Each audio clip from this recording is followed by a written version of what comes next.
Friends, you are most welcome in physics in easy way. मित्रों, physics in easy वे में आपका बहुत बहुत स्वागत है। मित्रों,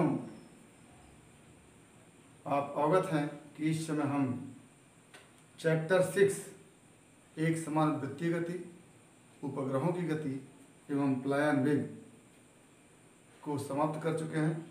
आज एक नए चैप्टर को लेकर के आ रहे हैं जिसका नाम है घर्षण, फ्रिक्शन। महत्वपूर्ण टॉपिक है मित्रों। घर्षण एक ऐसी प्रक्रिया है जिसके माध्यम से यदि दो तल एक दूसरे के सापेक्ष गति की अवस्था में होते हैं तो उस गति का विरोध घर्षण के कारण होता है। यानी घर्षण एक ऐसी प्रक्रिया है जिसके कारण दो संपर्क तलों के बीच सापेक्ष गति का विरोध होता है। तो घर्षण की परिभाषा को अगर लिखना चाहें तो लिखेंगे कि घर्षण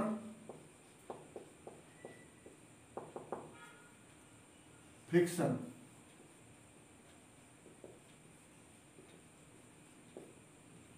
घर्षण एक ऐसी प्रक्रिया है, घर्षण एक ऐसी प्रक्रिया है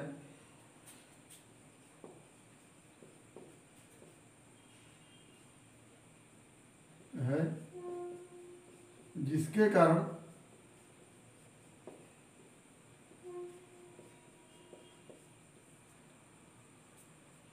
दो वस्तुओं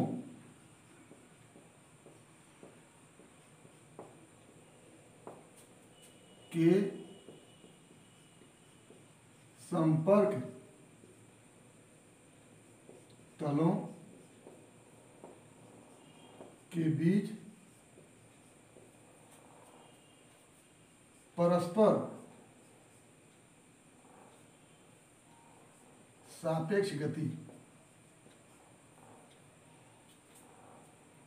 का विरोध होता है। यानी यदि दो संपर्क तल हैं उनके बीच परस्पर सापेक्ष गति हो रही है तो घर्षण के कारण उस गति का क्या होता है, विरोध होता है। जैसे ये एक वस्तु है, ये एक वस्तु है जो किसी समतल तल पर, ये समतल तल हम ए बी कह लेते हैं, समतल तल ए बी पर रखा गया है। यदि इसके संपर्क तल,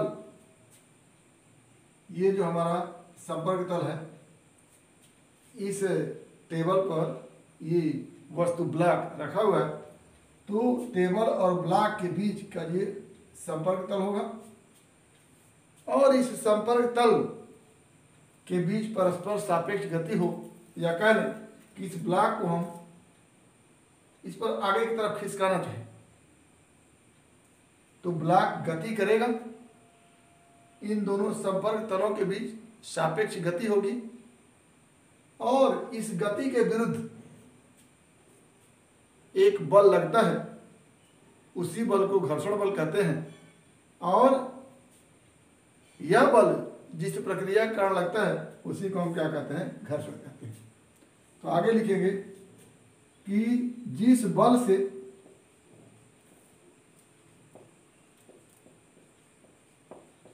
तलों के बीच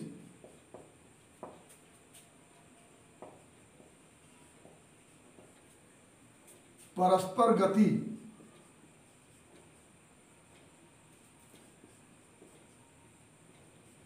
का विरोध होता है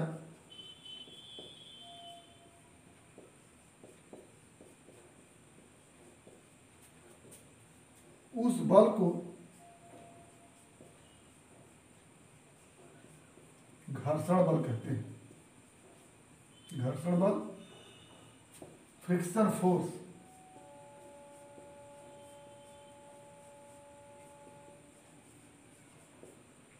कहते हैं। यानी ये कोई तल है, उस पर एक ब्लॉक इस तरह से है।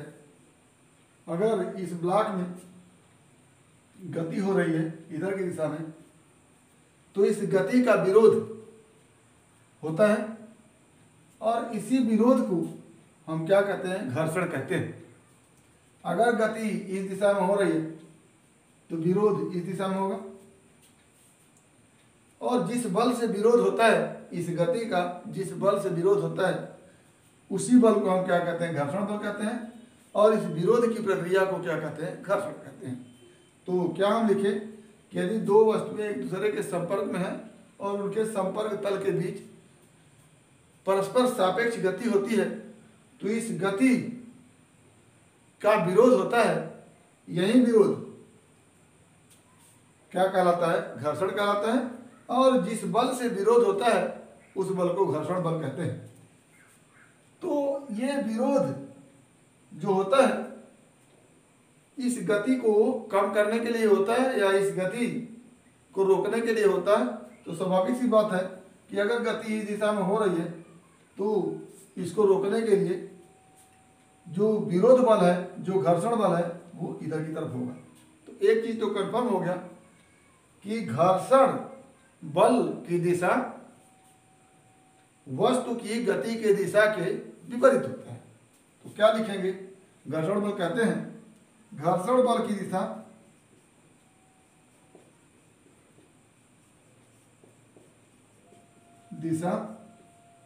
वस्तु में गति की दिशा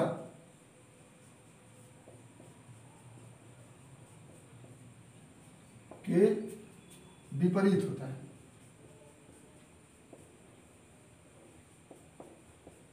विपरीत होता है यानी वस्तु में गति आगे की तरफ है तो घर्षण बल किधर लगेगा? पीछे की तरफ लगेगा।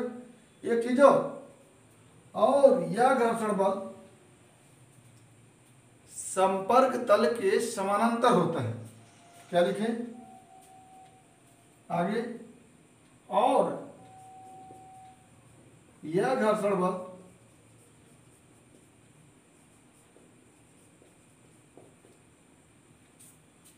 दोनों तलों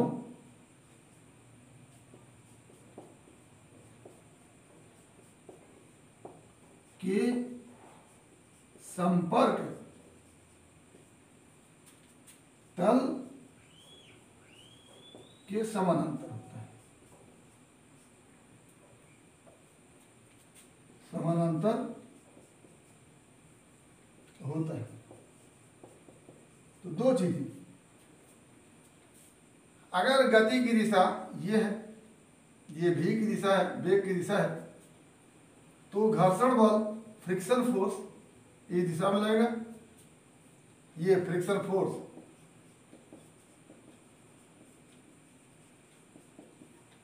और इसी के वेग के विपरीत दिशा में तथा जो संपर्क तल है उस संपर्क तल के समानांतर लगेगा। जैसे यदि हम ये कोई तल है, इस पर इस वस्तु को गति कराएंगे, ये वस्तु गति जब करेगी तो इस गति के विपरीत दिशा में, यानी अगर वस्तु आगे की तरफ गति कर रही है तो पीछे की तरफ घर्षण बल लगेगा, और ये जो संपर्क तल है, ये इसका तल है, ये इसका तल है, दोनों को अगर संपर्क कराते हैं तो बीच में एक संपर्क तल बनता है। तो इसी संपर्क तल के समानांतर लेकिन इस वस्तु की गति के विपरीत दिशा में घर्षण बल लगता है। तो घर्षण बल नंबर 1 क्या देखेंगे? घर्षण बल नंबर 1 वस्तु में गति के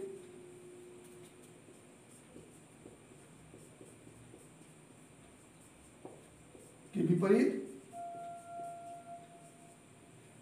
दिशा में,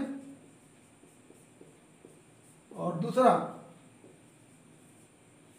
संपर्क तल के समानांतर। संपर्क तल के समानांतर।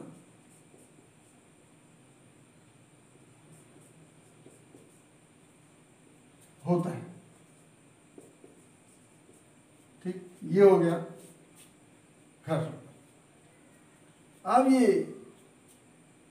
घर्षण बल न केवल गति की अवस्था में लगता है, बल्कि यदि किसी वस्तु पर हम बल आरोपित करें और वस्तु में गति लाने का प्रयास करें, तो स्वाभाविक सी बात है, यदि हम बल लगाते हैं तो वस्तु गति की अवस्था में नहीं आती है। इसका मतलब ये होता है कि हमारे बल के विरुद्ध कोई और बल लग रहा है जो हमारे बल को क्या कर रहा है, संतुलित कर रहा है। ये हमारा वस्तु है, इस पर हम अगर बल लगा रहे हैं और वस्तु गतिशील नहीं हो पा रही है, तो ऐसी स्थिति में हमारे बल के विरुद्ध एक बल लगेगा जो हमारे बल को क्या करेगा, संतुलित करेगा। यही बल जब वस्तु स्थिर अवस्था में है तो घर्षण बल है, और इसको एक अलग नाम देते हैं स्थैतिक घर्षण बल। क्या नाम देते हैं? स्थैतिक घर्षण बल।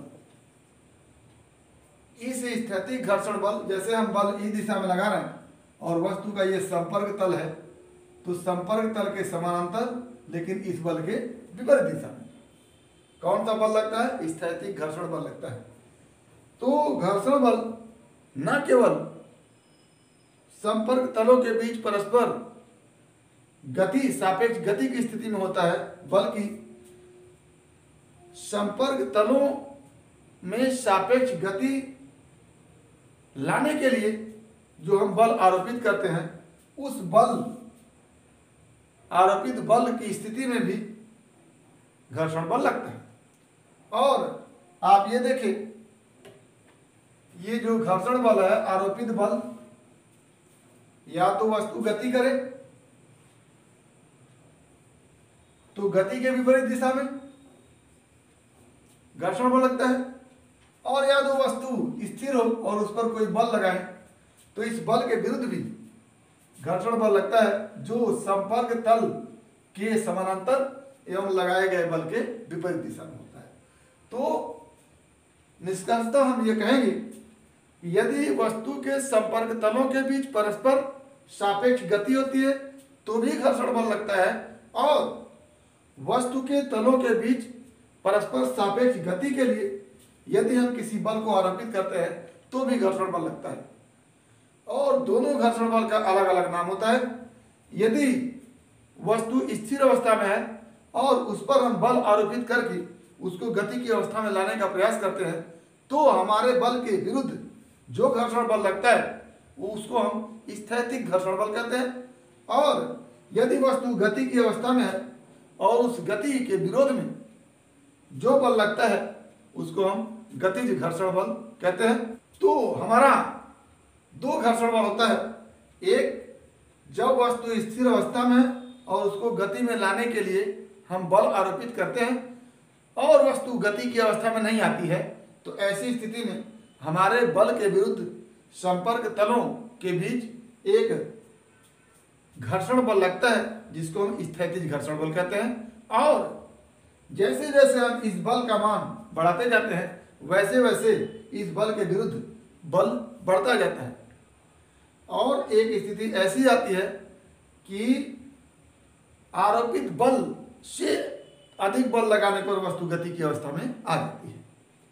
तो थोड़ा सा और हम आगे बढ़ते हैं, इसको लिखते हैं कि वस्तु के तलों के बीच घर्षण बल न केवल परस्पर सापेक्ष गति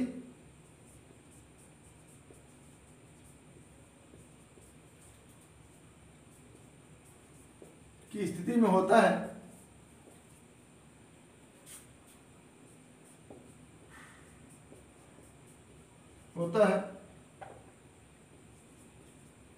बल की यदि सब तलों के बीच सापेक्ष गति के लिए आरोपित बल की स्थिति में भी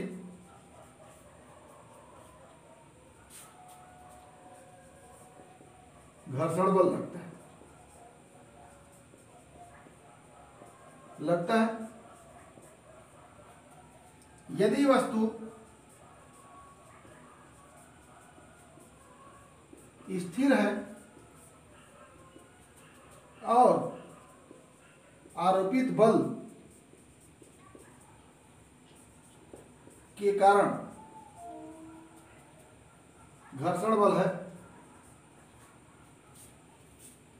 तो यह घर्षण बल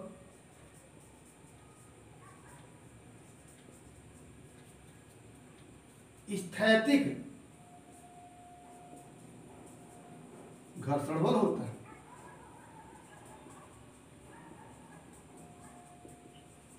स्थैतिक घर्षण बल होता है। कहने का आशय यह है कि यदि दो वस्तुओं के संपर्क तलों के बीच सापेक्ष गति होती है तो उस गति के विरुद्ध एक घर्षण बल लगता है, और यदि वस्तु स्थिर है और उसको गति की अवस्था में लाने के लिए उस पर बल आरोपित किया जाता है तो इस आरोपित बल के विरुद्ध भी घर्षण बल लगता है जो आरोपित बल के बराबर होता है और इस आरोपित बल के विपरीत दिशा में होता है और संपर्क तलों के अनुदिश होता है। इस घर्षण बल को हम स्थैतिक घर्षण बल कहते हैं। यानी वस्तु स्थिर अवस्था में उसको गति की अवस्था में लाने के लिए हम बल आरोपित करते हैं तो इस बल के विरुद्ध संपर्क तल के अनुदिश घर्षण बल लगता है जिसको हम स्थैतिक घर्षण बल कहते हैं।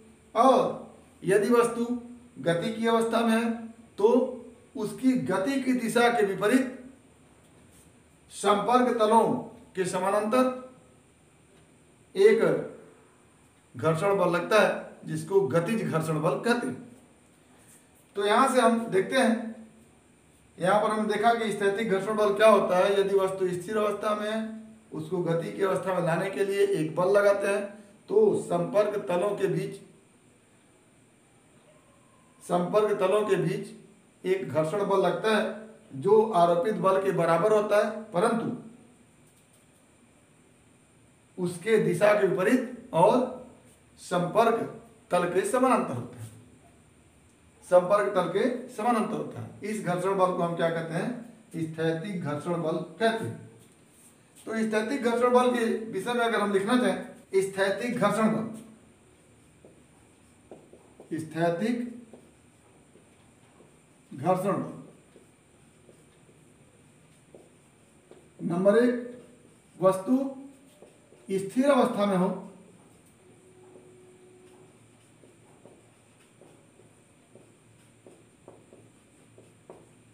और उस पर बल आरोपित किया जाए।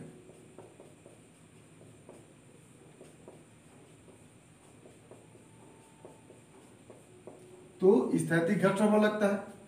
दूसरा, स्थैतिक घर्षण बल का मान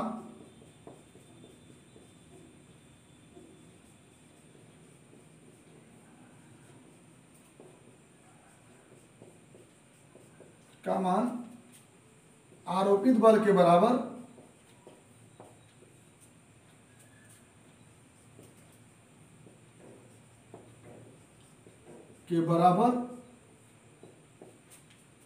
विपरीत दिशा में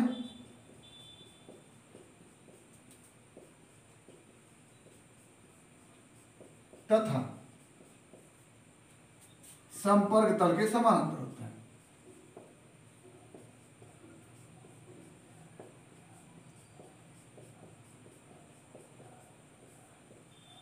होता है। और यह स्थैतिक घर्षण बल, तीसरा यह स्थैतिक घर्षण बल आरोपित बल में वृद्धि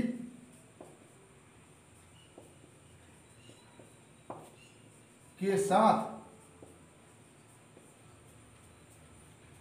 बढ़कर इसके बराबर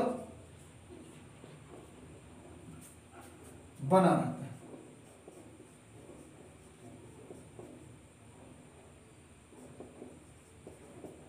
ये हमारा स्थैतिक घर्षण बल के विषय में कुछ महत्वपूर्ण तथ्य है जिसको आपको देखना है कि वस्तु स्थिर अवस्था में और उस पर बल आरोपित किया जाता है कि उसे गति की अवस्था में लाया जाए, तो ऐसी स्थिति में कौन सा बल लगता है? स्थैतिक घर्षण बल लगता है। दूसरा, स्थैतिक घर्षण बल का मान हमेशा इस आरोपित बल के बराबर होता है और तब तक जब तक कि वस्तु स्थिर अवस्था में बनी हुई है। तीसरा, जैसे जैसे आरोपित बल के मान में वृद्धि करते जाते हैं वैसे वैसे स्थैतिक घर्षण बल के मान में भी वृद्धि होती जाती है और वह हमेशा आरोपित बल के बराबर रहती है।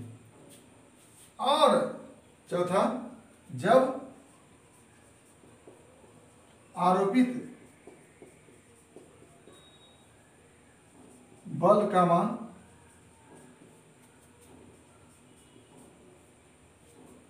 वस्तु की स्थिर अवस्था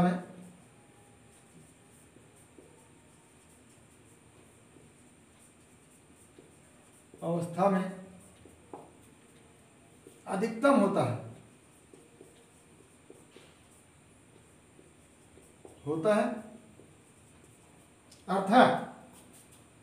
अर्थात इससे अधिक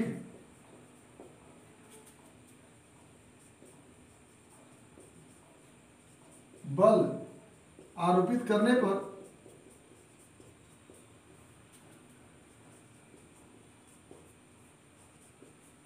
वस्तु में गति उत्पन्न होती है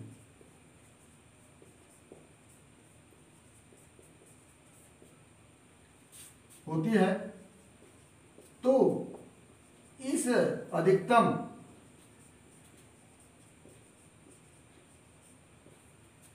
आरोपित बल के बराबर स्थैतिक घर्षण बल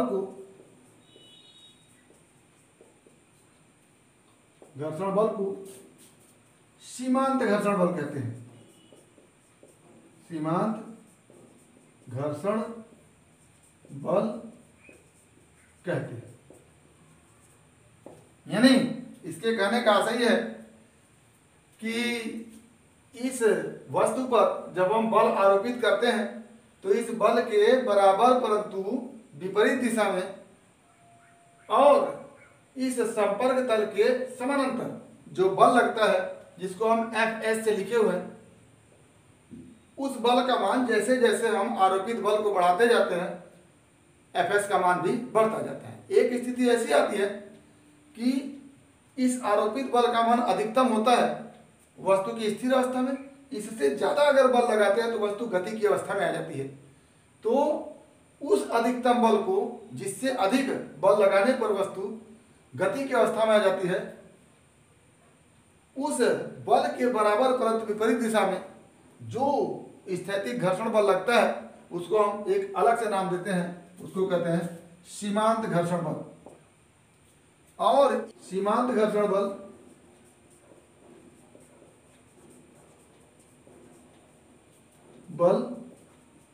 Fs is directly proportional to R। इस भार के अनुक्रमणानुपाती कह लें या भार के विरुद्ध जो अविलंब प्रतिक्रिया होती है उसके अनुक्रमणानुपाती कह लें। तो आर को आप लिखेंगे अविलंब प्रतिक्रिया, अविलंब प्रतिक्रिया। तो Fs is directly proportional to R, और इसी को आप लिखते हैं Fs बराबर म्यू एस इंटू आर। ये म्यू एस एक कांस्टेंट है जिसको हम कहते हैं स्थैतिज घर्षण गुणांक। तो यहां पे हम लिखेंगे जहां म्यू एस एक नियतांक है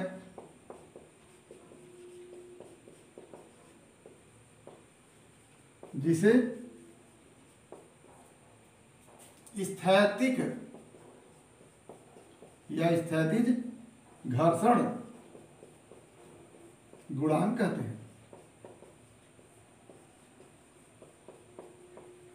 और इस स्थैतिज घर्षण बल का मान म्यू एस इंटू अविलंब प्रतिक्रिया आर पर निर्भर करता है। अविलंब प्रतिक्रिया जितना वस्तु का भार होगा उसके बराबर पर विपरीत दिशा में लगेगा।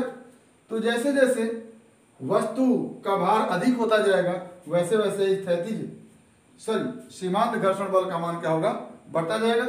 स्थैतिज घर्षण बल, और ये स्थैतिक घर्षण गुणांक कहते हैं, इसका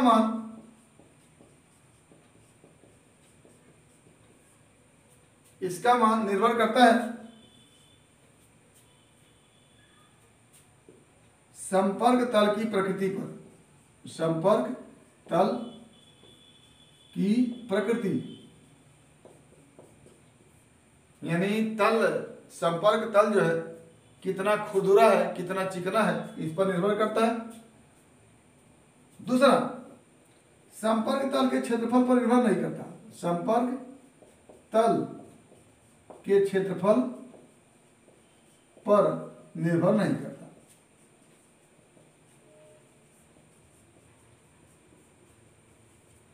तो इस तरह से हम देख रहे हैं कि सीमांत घर्षण बल का मान Fs equal to mu S into R होता है। और म्यू एस यहाँ पर क्या है, एक नियतांक है जिसे स्थैतिक घर्षण गुणांक कहते हैं। इसका मान निर्भर करता है संपर्क तल की प्रकृति पर, लेकिन संपर्क तल के क्षेत्रफल पर निर्भर नहीं करता है। आगे जब हम इस बल का मान बढ़ाते बढ़ाते इतना अधिक बढ़ा देते हैं कि स्थिर अवस्था में इसका मान अधिकतम होता है, इससे अधिक बल लगाने पर वस्तु गति की अवस्था में आ जाती है। तो जब वस्तु गति की अवस्था में आती है तो इस स्थिति में इस गति के विरुद्ध जो घर्षण बल लगता है उसको हम गतिज घर्षण बल कहते हैं। तो आगे अगर हम गतिज घर्षण बल देखें, यदि वस्तु पर आरोपित बल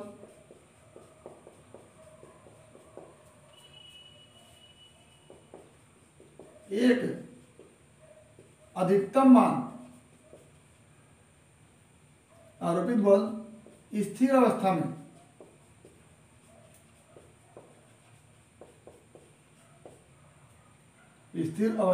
में अधिकतम हो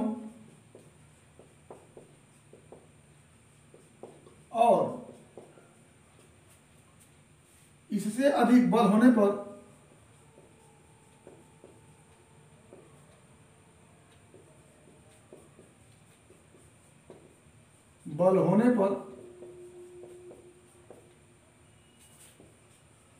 वस्तु में गति उत्पन्न हो जाए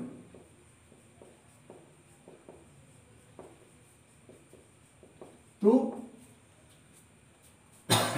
गति की अवस्था में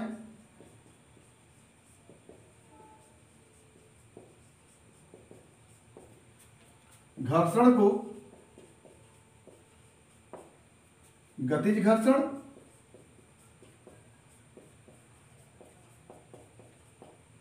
एवं घर्षण बल को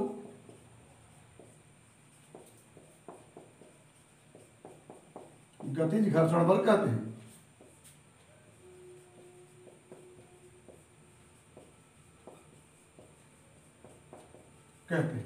यानी इस वस्तु पर आरोपित बल के मान में वृद्धि करते करते एक ऐसी स्थिति आ जाती है कि उससे अधिक बल लगाने पर वस्तु गति की अवस्था में आ जाता है, और जब वस्तु गति की अवस्था में आ जाता है तो उस गति के विरुद्ध जो घर्षण बल लगता है उसको हम क्या कहते हैं, गतिज घर्षण बल कहते हैं।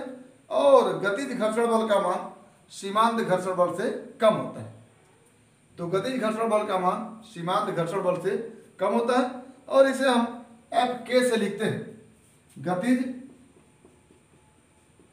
घर्षण बल को Fk से लिखते हैं, और यह भी अविलंब प्रतिक्रिया के अनुक्रमानुपाती होता है। अविलंब प्रतिक्रिया R के अनुक्रमानुपाती होता है।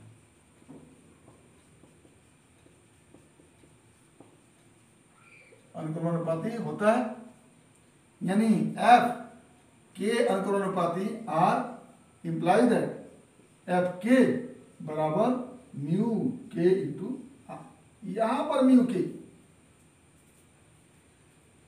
इसके पहले म्यू यस था तो उसको आप लिख रहे थे स्थैतिज घर्षण गुणांक, और यहां पर म्यू के है तो इसको आप लिखेंगे गतिज घर्षण गुणांक। तो यहां पर म्यू के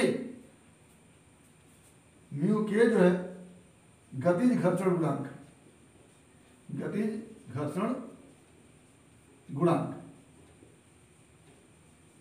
और इसका मान हमेशा म्यू एस से कम होता है, जिसका मान म्यू एस से कम होता है। तो आपने देखा, यदि दो वस्तुओं के संपर्क तल के बीच सापेक्ष गति होती है तो उस गति के विरोध में एक बल लगता है जिसको हम घर्षण बल कहते हैं, और यदि वस्तु स्थिर है उसको गति की अवस्था में लाने के लिए उस वस्तु पर बल लगाते हैं, तो दोनों संपर्क तलों के बीच उस स्थिति में भी एक घर्षण बल लगता है जिसको हम स्थैतिज घर्षण बल कहते हैं।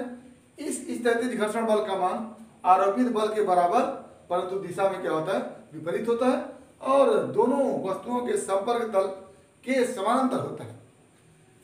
जैसे जैसे हम इस आरोपित बल का मान बढ़ाते हैं, स्थैतिज घर्षण बल का मान भी इसी बल के बराबर होता जाता है, लेकिन दिशा क्या होती है, विपरीत होती है। एक स्थिति ऐसी आती है कि जब हम आरोपित बल का मान इतना अधिक करते हैं कि ये वस्तु गति की अवस्था में आने की स्थिति में हो जाती है, तो उस स्थिति में जो अधिकतम बल आरोपित करते हैं उस बल के बराबर परंतु विपरीत दिशा में जो स्थैतिज घर्षण बल लगता है उसको हम सीमांत घर्षण बल कहते हैं। और सीमांत घर्षण बल का मान जो होता है अविलंब प्रतिक्रिया R के अनुक्रमानुपाती होता है, यानी हम जब Fs लिखते हैं तो वो लिखते हैं अनुक्रमानुपाती R के, या इसी को हम लिखते हैं Fs और बराबर म्यू एस इंटू आर। यहाँ पर ये जो म्यू एस है, यहाँ पर जो म्यू एस है वो स्थैतिज घर्षण गुणांक है, और R जो है अविलंब प्रतिक्रिया है। ज्यों आरोपित बल के अधिक होने पर वस्तु गति की अवस्था में आ जाती है, तो ऐसी स्थिति में गति की अवस्था में आने पर दोनों संपर्क तलों के बीच सापेक्ष गति के विरुद्ध जो बल लगता है उसको हम गतिज घर्षण बल कहते हैं, और इस गतिज घर्षण बल का मान भी अविलंब प्रतिक्रिया के अनुक्रमानुपाती होता है। लेकिन इस गतिज घर्षण बल बराबर हो जाता है म्यू के इंटू आर, जहां म्यू के क्या है, गतिज घर्षण गुणांक है, और गतिज घर्षण गुणांक का मान हमेशा म्यू एस से कम होता है। कुल मिला के स्थैतिज घर्षण बल का मान 0 से लेकर सीमांत घर्षण बल तक होता है, लेकिन गतिज घर्षण बल का मान सीमांत घर्षण बल से कम होता है। तो यदि हम घर्षण बल और आरोपित बल के बीच ग्राफ खींचे इधर हम आरोपित बल लगा रहे हैं और इधर घर्षण बल लगा रहे हैं। ये घर्षण बल लग रहा है। तो अगर हम वस्तु स्थिर अवस्था में है, उस पर बल न लगे, तो ऐसी स्थिति में स्थैतिज घर्षण बल शून्य होगा, क्योंकि हम बता चुके हैं कि आरोपित बल के बराबर परंतु विपरीत दिशा में स्थैतिज घर्षण बल होता है। तो यदि हम आरोपित बल शून्य कर दें तो घर्षण बल भी शून्य हो जाएगा। आरोपित बल 1 न्यूटन किया तो घर्षण बल 1 न्यूटन, आरोपित बल 2 न्यूटन तो स्थैतिज घर्षण बल 2 न्यूटन, आरोपित बल 3 न्यूटन तो स्थैतिज घर्षण बल 3 न्यूटन। तो इस तरह से जैसे जैसे आरोपित बल का मान बढ़ाते जाते हैं, उसी के बराबर परंतु विपरीत दिशा में स्थैतिज घर्षण बल का मान बढ़ता जाता है। एक स्थिति ऐसी आती है कि आरोपित बल का मान अधिकतम होता है, ये आरोपित बल का मान अधिकतम हो गया और स्थैतिज घर्षण बल का मान भी उसी के बराबर परंतु विपरीत दिशा में हो गया। तो यहां तक अब इससे ज्यादा आरोपित बल लगाने पर वस्तु गति की अवस्था में आती है, और जब गति की अवस्था में आती है तो वस्तु में गतिज घर्षण बल लगता है। तो अब यहां तक जो है, यहां तक वस्तु में कौन सा घर्षण बल था? स्थैतिज घर्षण बल था। इसके बाद जब बल आरोपित करते हैं तो घर्षण बल का मान कम होने लगता है। तो ऐसी स्थिति में घर्षण बल का मान एकाएक गिर के ये हो जाता है, और ये घर्षण बल जो वो कांस्टेंट होता है, इसको आप लिखते हैं एफ के इक्वल टू म्यू के इंटू आर। और यहां तक जो घर्षण बल है ये अधिकतम है, इससे ज्यादा घर्षण बल नहीं हो सकता है, तो इसको हम लिखते हैं F S equal to mu S into R. तो इस ग्राफ को देखने से लग रहा है कि घर्षण बल का अधिकतम मान ये एफ एस जो है वो है सीमांत घर्षण बल। इसी एफ एस को क्या कहते हैं? सीमांत घर्षण बल कहते हैं। तो अगर घर्षण बल को देखा जाए तो सबसे अधिक सीमांत घर्षण बल और स्थैतिज घर्षण बल का मान यहां से लेकर के यहां तक चलता है, यानी 0 से लेकर के अधिकतम तक। तो ये यहां से यहां तक लेकर क्या है? स्थैतिज घर्षण बल। और यहां पर जब हम आते हैं तो ये क्या हो जाता है? सीमांत घर्षण बल।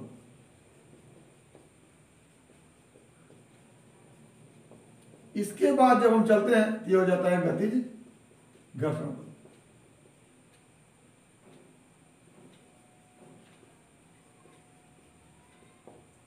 गतिज घर्षण बल।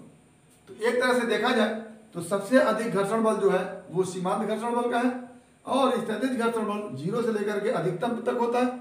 जब अधिकतम स्थैतिज घर्षण बल होता है तो उसका एक अलग नाम देते हैं सीमांत घर्षण बल। उसके बाद जब हम आगे आरोपित बल लग करते हैं, आरोपित बल का मान बढ़ाते हैं, तो गतिज घर्षण बल होता है, और इस गतिज घर्षण बल का मान सीमांत घर्षण बल से कम होता है। तो ये हमारा आज रहा घर्षण किसे कहते हैं, घर्षण बल किसे कहते हैं। घर्षण बल में 2 प्रकार, स्थैतिज घर्षण बल एवं गतिज घर्षण बल, स्थैतिज घर्षण गुणांक एवं गतिज घर्षण गुणांक। तो ये आज हमने देखा। उम्मीद करते हैं कि टॉपिक समझ में आया होगा। अगर इसमें किसी प्रकार की कोई समस्या होगी तो आप हमारे YouTube चैनल के कमेंट बॉक्स में कमेंट करके अपनी समस्या का समाधान करेंगे। साथ ही यदि वीडियो क्लिप पसंद आया तो लाइक करेंगे, शेयर करेंगे, और हमारे YouTube चैनल को सब्सक्राइब अवश्य करेंगे, ताकि इस तरह का हर वीडियो क्लिप आप तक जाता रहे और आपकी एग्रीकल्चर फिजिक्स की तैयारी होती रहे। तो आज बस इतना ही। अगला टॉपिक अगले वीडियो क्लिप में, जिसमें हम घर्षण कोण को देखेंगे, और घर्षण कोण के साथ साथ अन्य तथ्यों को हम आगे देखेंगे। तो आज बस इतना ही। एक बार फिर आपके भविष्य के लिए बेस्ट ऑफ लक। धन्यवाद।